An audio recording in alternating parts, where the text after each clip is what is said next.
Take your hands off her. The command rolled through Blackwood Castle like thunder trapped beneath stone, and every person in the great hall stopped breathing.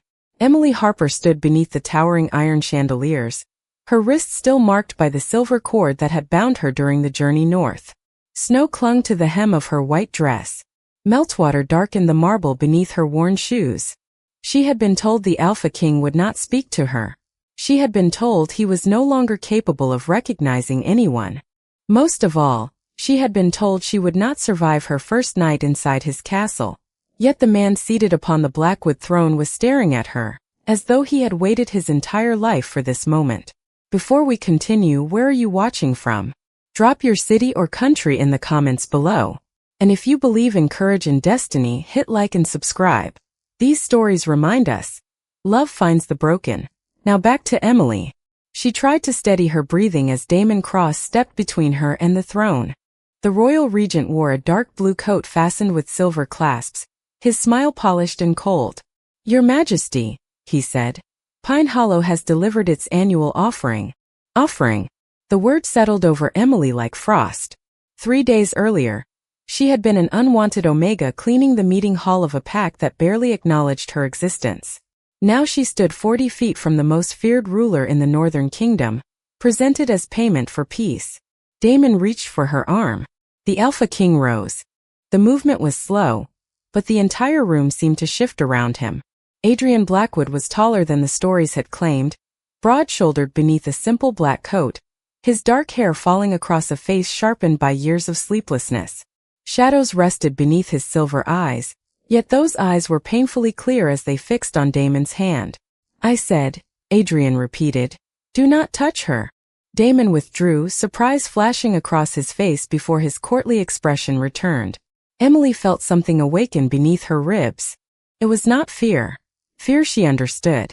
This was warmer, deeper, like a second heartbeat answering her own from across the hall. Adrian descended the steps of the throne. One step, then another. Nobles lowered their heads as he passed, but Emily could not look away. The closer he came, the stronger the strange pull became. Pine trees after rain. Winter air. A distant warmth beneath layers of ice. Adrian stopped in front of her, and for one impossible second, the feared king looked less like a monster than a man who had finally found his way home.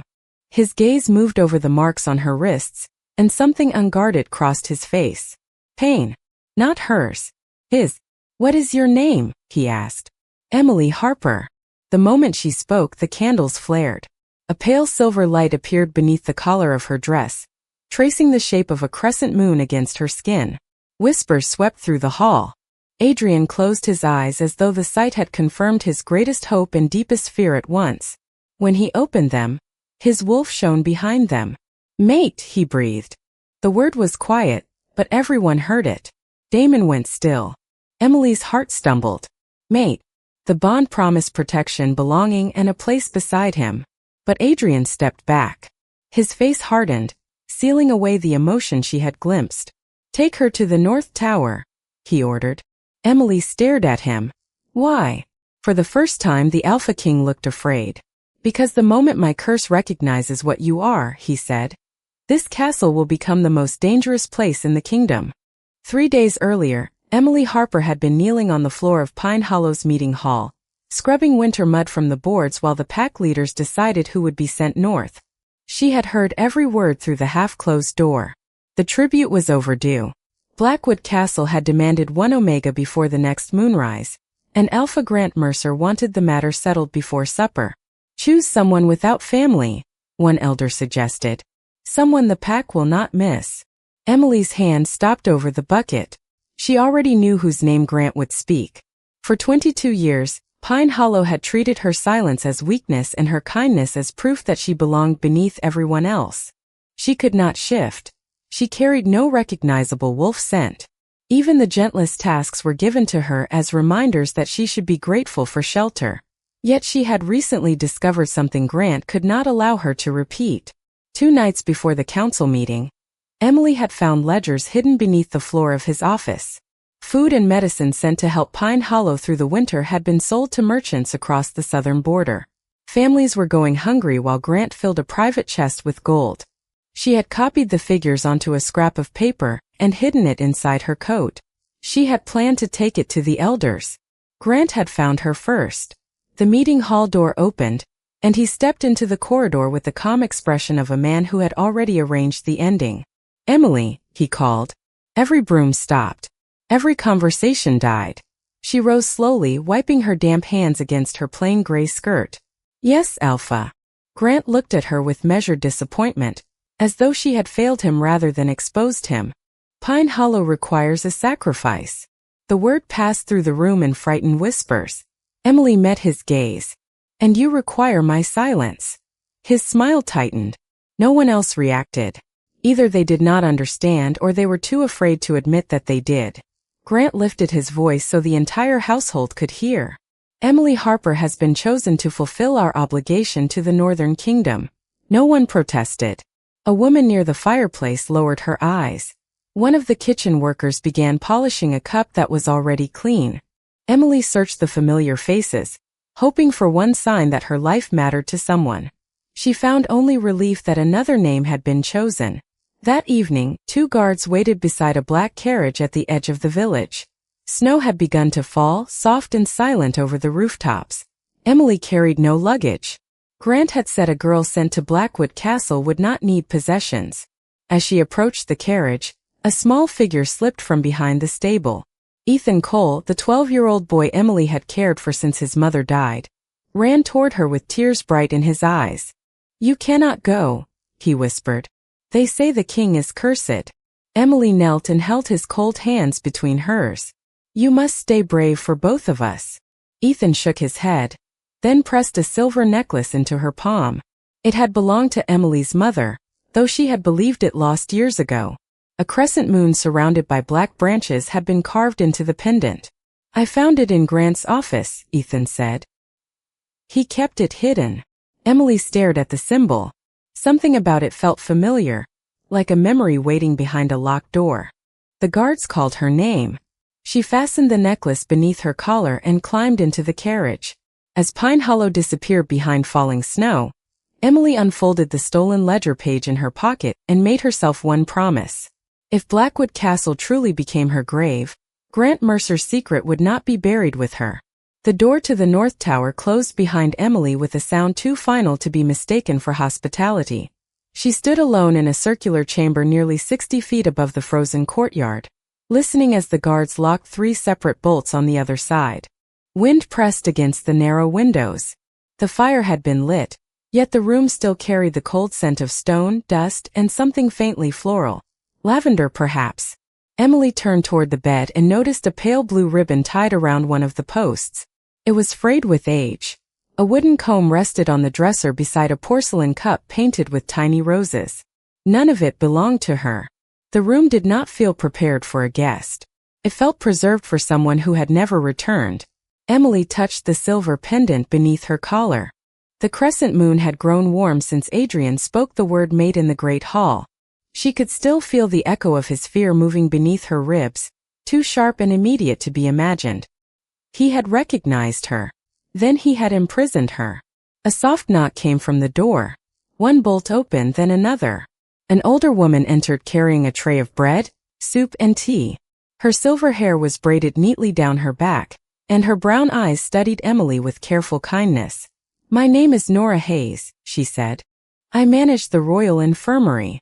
Emily glanced toward the hall. "Am I ill?" "Not yet." Nora placed the tray on the table. The answer should have frightened her, but the sadness in Nora's voice felt heavier than any threat. Emily pointed to the ribbon. "Who lived here?" Nora became still. "Many girls stayed in this tower." "The offerings?" Nora did not answer. She moved toward the fireplace and adjusted a log that did not need adjusting. Emily crossed the room and opened the dresser. Inside were folded dresses in different colors and sizes. Beneath them lay letters addressed to mothers, sisters, and children. None had been sealed. None had been sent. "They said the king killed them," Emily whispered. Nora turned. "People say whatever makes fear easier to understand." Emily opened another drawer and found a small leather journal. The first pages listed names and dates spanning 12 years. Each entry ended with the same phrase. Removed by order of Regent Damon Cross. Emily looked up. Removed where? Nora closed the distance between them and lowered her voice. King Adrian never harmed a single woman sent here. He refused to touch them, even when the curse was at its worst. Damon took them away afterward. Why would he do that? Because a monster is useful when everyone believes in it. Footsteps sounded outside. Nora quickly took the journal and hid it beneath Emily's mattress. Before leaving, she caught Emily's hand. Do not trust the stories this castle tells in daylight. The locks closed again. Emily waited until the footsteps faded, then crossed to the eastern wall, where cold air slipped through a narrow crack. Behind a faded tapestry, she found a hidden door. It opened onto a dark staircase descending into the heart of the castle. From somewhere far below came the slow pull of chains, followed by Adrian's voice, quiet and strained. Emily, do not come down here. Emily should have obeyed him. Instead, she stepped through the hidden doorway and began descending. The staircase twisted deep into the castle, each narrow step colder than the one before it. No torches burned along the walls, yet the silver pendant beneath her collar cast a faint glow, just enough to guide her downward. Adrian's presence moved through her like a distant storm. She could feel his restraint, his exhaustion, and beneath both, a fear so powerful that it nearly stopped her feet. Nearly. Go back. His voice came again, clearer now. Emily reached the bottom of the stairs and found a long stone corridor lined with iron doors. You locked me in a tower, she called into the darkness. You do not get to tell me nothing and expect obedience. Silence answered her. Then a heavy breath. At the end of the corridor stood a chamber sealed by a tall gate. Adrian sat inside a wide circle carved into the floor, his back against a stone pillar.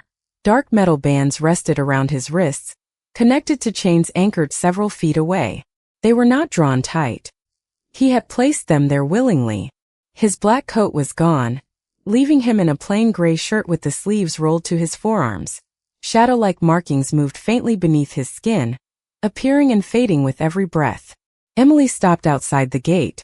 You chained yourself. Adrian raised his head. His silver eyes caught the pendant's light. I made a promise that no one else would suffer because of this curse. Nora told me you never harmed the women sent here. His expression changed at Nora's name, but only for a moment. Nora should not have involved you. Damon already involved me when he brought me into this castle as an offering. Emily wrapped her fingers around the bars. The metal felt cold enough to sting. Why did you call me your mate? Adrian looked away. Because my wolf recognized you. And did you? That brought his gaze back to hers. The answer was there before he spoke, quiet and devastating. Yes. Emily's heartbeat quickened, but she refused to step away. Then why am I locked upstairs? Adrian stood slowly. As he moved closer, the shadows beneath his skin darkened, and the chains lifted softly from the floor. He stopped several feet from the gate. The curse was placed on my bloodline before I took the throne. It sleeps until the king finds the one person his soul cannot bear to lose. Emily felt the warmth of the pendant spread across her chest. His mate. Adrian nodded. Once the bond fully awakens, the curse will try to use me against you. If it succeeds, whatever remains of the man you see will disappear. His voice stayed controlled, but the bond carried what his face would not reveal. He was not afraid of becoming a monster. He was afraid she would pay the price. Emily studied the man before her, the ruler feared across the northern kingdom, standing inside restraints he had chosen for the safety of strangers. You do not know me, she said. I know your scent, Adrian replied. I know the sound of your heartbeat from across the castle. I know that when Damon touched your arm, every instinct in me demanded that I stand between you and the world. His gaze lowered to her silver pendant. And I know that symbol should not exist. Emily looked down at the crescent moon surrounded by black branches. It belonged to my mother. Adrian stepped closer to the gate, all color leaving his face. Emily, that is the seal of the Moonkeepers. The pendant flared with silver light. Somewhere above them, a bell began ringing though no hand had touched it. Adrian's chains tightened as the shadows beneath his skin surged toward the surface. Go, he said, his voice suddenly strained. Damon did not send you here by accident. Then tell me why.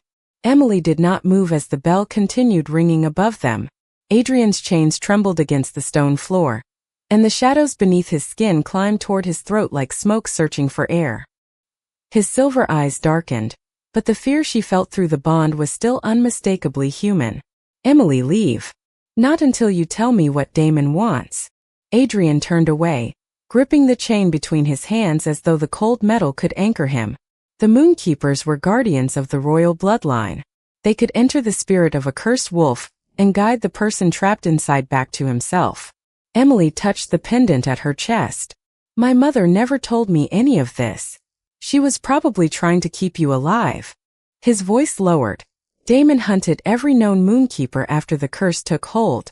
If he discovered your mother survived, then he has been searching for you for years.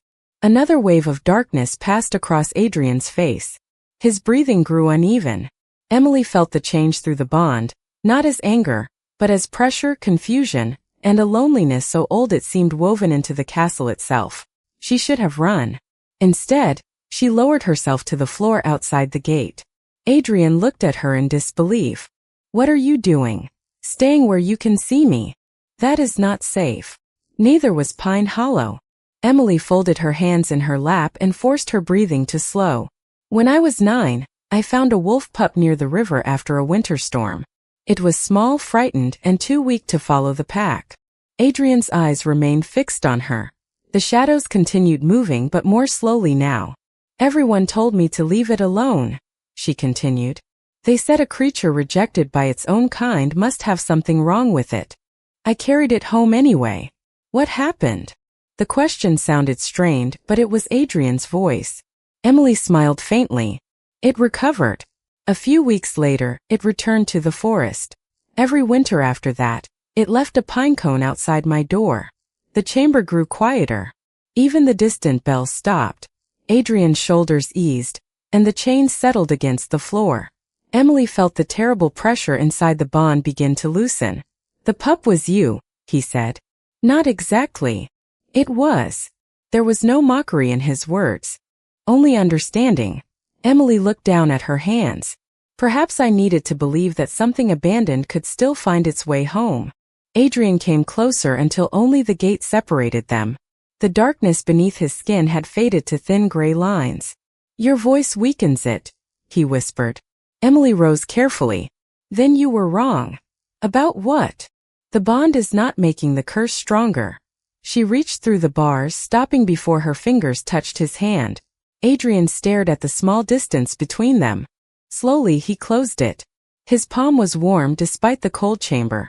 Silver light flowed from Emily's pendant, spreading across their joined hands in soft ribbons. Adrian inhaled sharply. For one brief moment, every shadow vanished from his skin. Somewhere within the castle, a hidden door unlocked with a deep stone click. Adrian looked toward the sound, then back at Emily. That passage leads to the Moonkeeper records. Footsteps echoed from the corridor above. Calm. Measured. Approaching. Adrian released her hand and stepped between Emily and the stairs. Damon knows the seal has awakened. The footsteps stopped before they reached the chamber. Adrian listened, his head tilted slightly, then turned toward the section of wall that had opened beside the gate. We have minutes, perhaps less. Emily followed his gaze. A narrow passage had appeared between two stone columns, hidden until the silver light from her pendant awakened it. Adrian removed one of the keys from the chain at his waist and opened the gate. Stay close to me. They entered the passage together. The air inside smelled of old paper, cedar, and winter dust. After nearly 50 feet, the corridor widened into a circular archive filled with shelves carved directly into the stone. Hundreds of leather books rested beneath a ceiling painted with moons in every phase. At the center stood a table bearing the same symbol as Emily's pendant. The moment she approached, silver letters appeared across its surface. Daughter of the last keeper, the path remembers you. Emily stared at the words. My mother was here. Adrian moved beside her, careful not to touch the table. More than once, judging by the seal. A drawer slid open beneath the carved moon. Inside lay a bundle of letters tied with a faded green ribbon. Emily recognized the handwriting before she read the name. Evelyn Harper. Her fingers trembled as she unfolded the first page. The letter described a child born beneath a winter moon. An omega whose gift would not awaken through shifting, but through compassion. Emily read faster. Her mother had served the royal family in secret, protecting Adrian when the curse first appeared. She had discovered that Damon was feeding the curse through fear, isolation, and false rituals. Before she could expose him, she escaped with her infant daughter and hid among the remote packs. She knew, Emily whispered. She knew what I was. Adrian opened another letter. His expression tightened as he read. She also knew Damon would search for you. Emily found a ledger beneath the letters. Several names appeared across its pages, including Grant Mercer. Beside his name was a record of payments stretching back 12 years. The final entry had been made only 1 week earlier. Delivery of the Moonkeeper heir to Blackwood Castle. Emily felt the room tilt around her. Grant did not choose me because I was unwanted. No, Adrian said quietly. He chose you because Damon paid him. The truth hurt more than she expected. Pine Hollow had not merely abandoned her. Its alpha had known who she was and had hidden her mother's pendant until the right price was offered. Adrian continued reading. There is a ritual plan for the next blood moon. Damon intends to use your awakened seal to bind my wolf permanently to his commands. Emily looked toward the painted ceiling. Only one moon remained dark. When is the blood moon? Tomorrow night. A soft click sounded behind them. The archive door closed.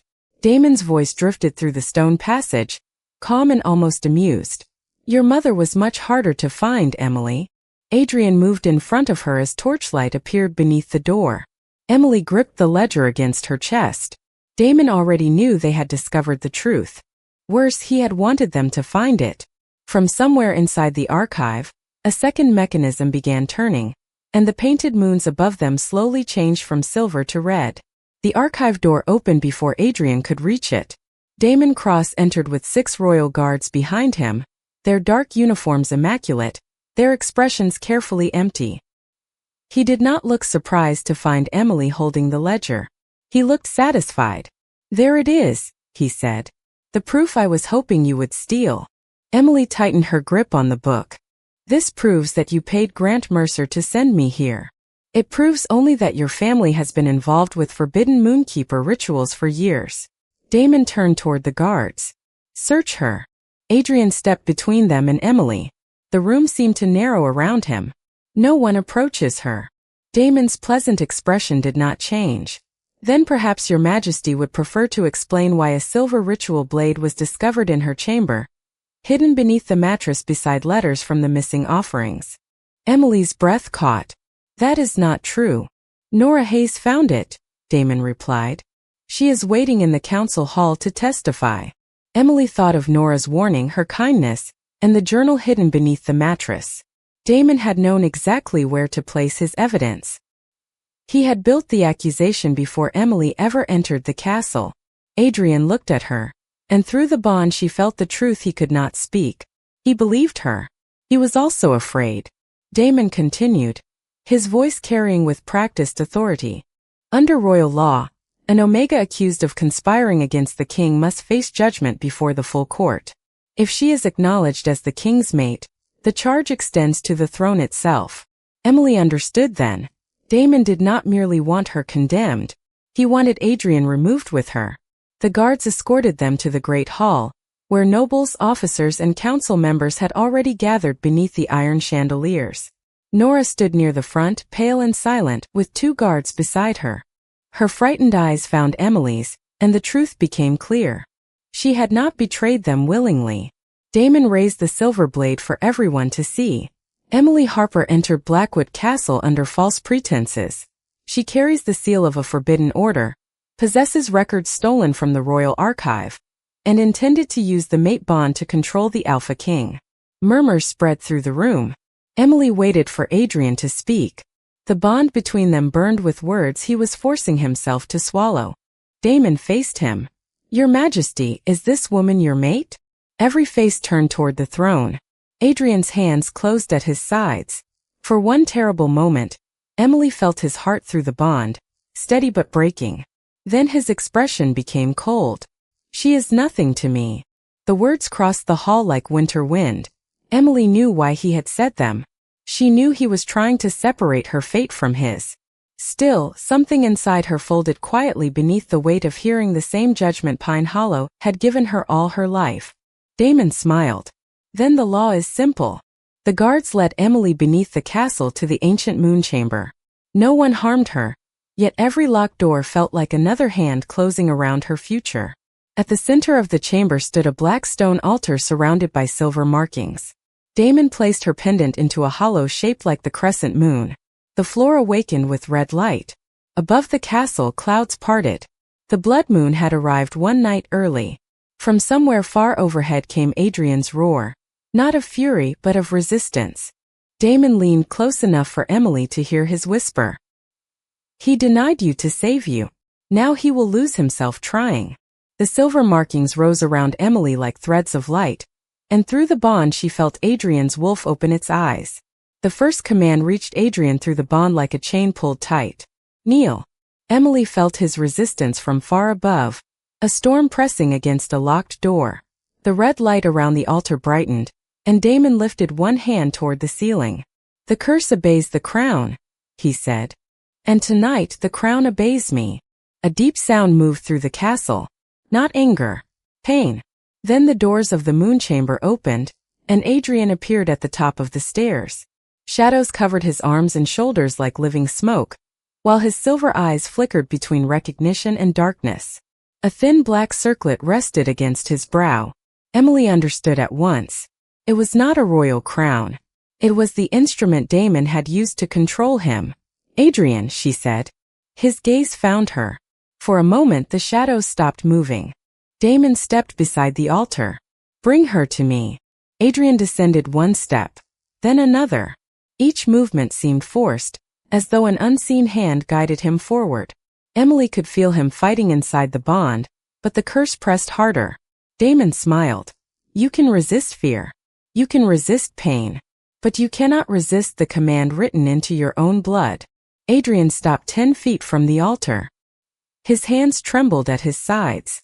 Emily, he said, his voice strained, do not believe what you see. She looked beyond the shadows, beyond the crown, and found the man who had chained himself to protect strangers. I believe you, she answered. Damon's expression sharpened. Take her. Adrian moved forward, but instead of reaching for Emily, he lifted both hands to the black circlet. The chamber shook. The shadows tightened around him, urging him to obey. Through the bond, Emily felt the choice before him. The crown carried the power of the Alpha King, the authority of generations, and the strength that held the Northern Kingdom together. Removing it would mean surrendering everything he had been taught to protect. Adrian looked at Emily. A throne that requires your life is not worth keeping. He pulled the circlet away. The red markings across the floor dimmed. Damon stepped back in disbelief. Without that power, you are nothing. Adrian let the crown fall onto the stone. Then I choose nothing. The circlet cracked, and the command inside the bond vanished. Emily's pendant rose from the altar in a column of silver light and returned to her hand. The instant her fingers closed around it, the moon chamber disappeared from her sight. She stood instead within a silent winter forest beneath a colorless sky. Adrian was there, bound by dark threads that stretched into the trees. His wolf waited behind him, enormous and weary, its silver eyes filled with the same loneliness she had felt beneath the castle. Emily stepped closer. I can guide you out, but I cannot choose for you. Adrian looked toward the distant glow of the castle, then toward her. The bond says you are mine. The bond does not decide love. She held out her hand. I choose the man who protected people who feared him. You must decide whether you choose me, not as your fate, but as your future. The dark threads tightened. Adrian closed his eyes. Then he reached for her. I choose you. His hand met hers, and the forest filled with silver light. The threads dissolved. The wolf lowered its head, no longer a prisoner and no longer a weapon. When Emily opened her eyes, she was back in the moon chamber, still standing beside the altar. Adrian stood before her, free of shadows. Behind them, the broken crown had turned to dust. Damon stared at them in silence as the first true moonlight in years poured through the ceiling. For several seconds no one moved. Damon stood beside the altar as the red light faded from the floor, his authority disappearing with it. Adrian looked at him without anger. That frightened Damon more than rage ever could. "The curse is broken," Adrian said. "And so is your control over this kingdom." Footsteps filled the stairway. Nora entered with members of the royal council, followed by women Emily recognized from the journal in the North Tower. The missing offerings. They were alive. Nora had hidden them in villages beyond Damon's reach, waiting for the day Adrian could reclaim his throne. One by one, the women told the truth. Adrian had protected them. Damon had silenced them. Then Emily placed the ledger on the altar and opened it to the payments made to Grant Mercer. Every secret was finally standing in the light. By sunrise, Damon was removed from the council and placed under royal guard to await a public trial. Orders were sent to Pine Hollow. Grant Mercer would answer for selling his own people's food, hiding Emily's heritage, and accepting gold for her life. Adrian offered Emily his hand as they entered the great hall. This time she took it without fear. The nobles bowed, but Adrian did not lead her toward the throne. Instead, he stopped before it and placed the restored silver crown in her hands. "No one will decide your place again," he said. "Not your pack. Not this court. Not even me." Emily looked at the crown, then at the people who had once believed an Omega could only be weak. A quiet warmth spread through her chest. Silver light circled her feet, and a white wolf appeared beside her in spirit form, graceful and luminous beneath the morning sun. A Moonkeeper. Not a warrior built for conquest, but a guardian born to restore what fear had broken. The entire hall fell silent. Adrian bowed his head first. The others followed. Emily lifted the crown and placed it upon her own head. "You recognized your mate," she told him softly. "Now let this kingdom recognize its Luna." Weeks later, the gates of Blackwood Castle opened to every rejected Omega seeking safety. The North Tower became a refuge instead of a prison. At dawn, Emily often stood beside Adrian on the balcony, watching sunlight warm the black stone walls. She had entered the castle believing her life had been discarded. She remained because she had discovered the truth. Gentle strength was still strength, and love did not rescue the broken. It reminded them they had never been without worth.